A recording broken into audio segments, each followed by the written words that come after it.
Hey everybody, it's Justin here, aka Demonic Sweaters. Today I've got a video about this old beast right here. This is my Apple iBook G4 from 2004, and yeah, I've had this thing for a very long time. I've made several videos about it in the past, but I'm going to do another one today. What I'm going to do is actually use a sound font that I created in Linux, because I have Linux running on here. I have Ubuntu 16.04, which is basically the last version of Ubuntu that would run on this. And what I'm going to do is use a program called Fluid Synth and use a sound font that I created where I sampled some of my own drums in like a recording studio. And I actually created a whole sound font. I'll post a link down below where you can download it. I'm going to play it using this Alesis Nitro kit, which is right over here. So I think it'll be pretty cool. Anyway, here we go. Okay, here's the setup, and it's very, very basic. Basically, I have the drums plugged in from the USB into the iBook, and then that is going into the jack audio connection kit, which you can see right here.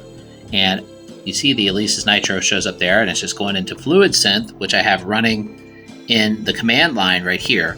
And I loaded in my sound font that I created several years ago already. And to record it, all I'm using is this very simple app called Time Machine, or Jack Time Machine. It was called Time Machine back on this distro, but now it's currently called Jack Time Machine. But basically, it's just a record button, and that's just routed over here. If I look at my audio connections, I have it connected there. And then for my audio interface, I'm just using this old Behringer UCA, whatever it is, 202 or 201 or something like that, UFO 201, something like that. There's a couple that look like that. There's a silver one and a red one, but they're basically the same. But anyway, I'm going to go ahead and record myself playing a little bit. It's pretty cool. That drum set that I sampled had a lot of toms. Not everything works perfectly. Like, I didn't think of like hi-hat close sounds, or pedal sounds rather, when I was doing the samples, because I sampled everything like a long time ago and I wasn't thinking about mapping it to electronic drums back then. But everything else mapped pretty good. All the toms mapped, and the ride and crashes, and yeah, so it's pretty cool. And I just changed the MIDI numbers to correspond with the sound that I wanted in the Alesis Nitro module right there.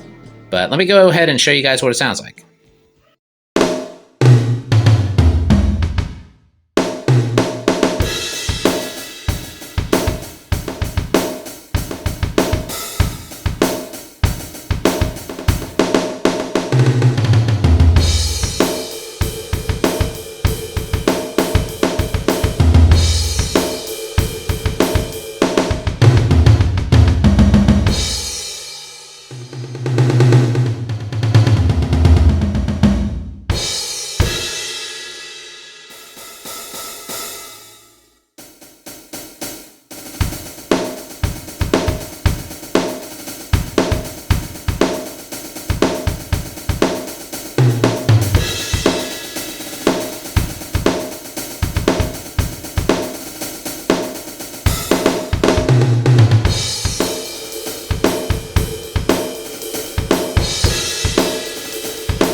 All right, that's all. Yeah, it's pretty cool. You know, what's pretty cool about this is I can do this on such an old computer. It takes very little resources for the computer to run all of that. And then also, it's like a time capsule, because I sampled this kit many years ago, and I don't even have any of those drums anymore that I used when I was making it. So it's kind of cool, basically, to hear that kit again. even though it's, it's kind of lo-fi sounding, and it's definitely got a lot of machine gunning and things like that, but still, it's still pretty cool. I like it. The drum set was like huge. It was like a really big kit, and it had like concert toms and stuff. That's why the toms have that kind of 80s sound to them. If you want to check it out, if you want to download the sound font, I'll post it down below. And actually that link will have a link to basically a ton of sound fonts that I made, or not a ton, but several. So if you want to check those out, you can. Anyway, thanks for watching, everybody. Don't forget to like and subscribe, and I'll see you all in the next video. Have a great day.